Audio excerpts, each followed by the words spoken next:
it's blatant in-your-face racism with a dangerous side order of road rage thrown in. That's where we start the show tonight. A Houston woman says they tried to run her off the road while calling her the N-word, just when you thought we were in a post-racial America. Not.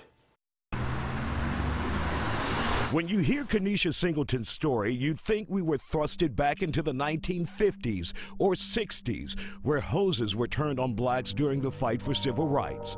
Singleton says she was at the stoplight on Westlake Houston Parkway Wednesday when a white couple in a white pickup truck pulled alongside of her vehicle and went off. They let the window down, and the husband, he just went off. He was like, you N-word this, you N-word that, you don't belong here, you think you're better than us, you think you're white with your blonde hair. So when Singleton says she tried to pull off and get away from the foaming mouth racist, she was sideswiped and chased in her vehicle. She told police the man in the pickup truck, who was with a female, then pulled in front of her and then threw it in reverse and left her vehicle twisted in the front.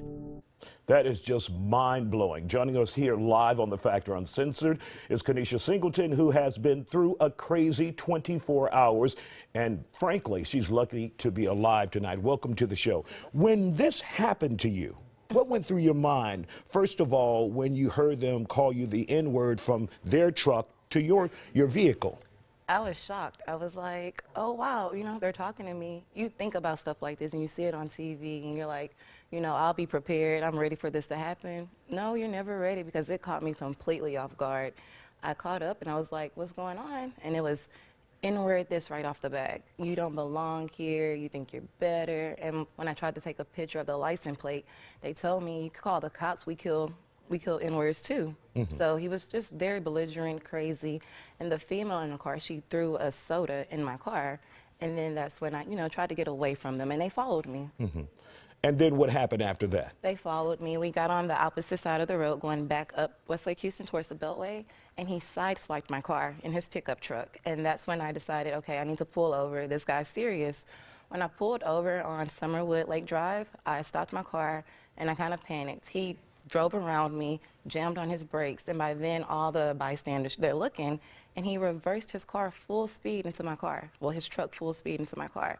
If he would have backed up 2 more inches, it would have been in my chest. Like, the tailgate would have been all in my face. And there were no, I guess, incidents or road rage or exchange of words before you guys encountered each other. He just came out of the blue. He came out of the blue. I was on the phone with my sister on the Bluetooth, and we were talking, and I was like, somebody's pulling up to me. And that's when she heard everything. I was screaming out to her, like, I don't know what's going on. It was just a random attack. Now, you have filed a police report, and you have also included the allegation of racism in there, right? And what have you heard back from investigators as of yet? I haven't heard anything back from the investigators. You know, they're out in the subdivision looking for the car, but I have a lot of support from the Summerwood community. Did you ever in your life think you would experience such a thing? No. No. I mean, I thought about it, but I never assumed, you know, that it had happened.